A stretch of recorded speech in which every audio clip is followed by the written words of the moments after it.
there's something I'm about to reveal today. It's not like my real flow for the day, but I just felt the need to enlighten you a bit about this on the show.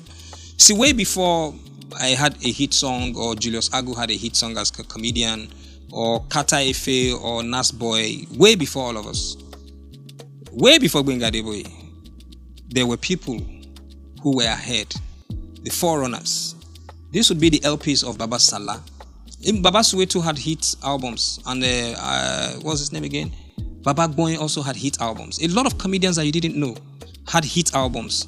By the way, in America also, Bill Cosby had hit albums year to year for about 7 years. Jackie Chan also had hit albums that he was crowned best album of the year for years. You didn't know these things. This is Moses Olaiya, Baba Salah.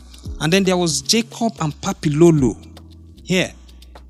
You know, they would do this and then they would put some music in between.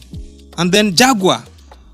For those who know Jaguar would also do things like this way back. It was not just television.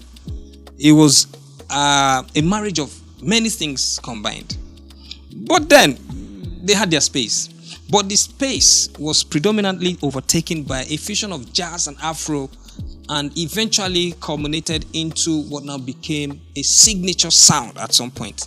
The very original Afrobeat by the king himself. And then years later, we will now have people like Lagbaja marry some Afro elements. Fela himself, creating a very strong percussive music. And then we would have people like Femi take over. Years later, Sheon would come in there, Made would come in there. There was even a guy called Tamedo at some point. Then there was Jesse King, who also had a bit of Afro to his elements. But here, this is the king, Fela Anikulapo Kuti. See, this is ITT, this is Water Lighty, Food House, the originals of our head. Then the energy on that record, as a kid, it made me jump up and down till I broke things in the house.